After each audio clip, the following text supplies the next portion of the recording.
হাসপাতালে ছুটে এলেন জামাতের আমির,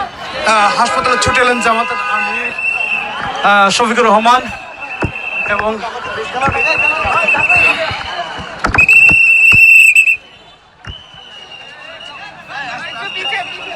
অসুস্থ শরীর নিয়ে জামাতের আমির ছুটে এলেন এই আহতদের হাসপাতালে দেখতে।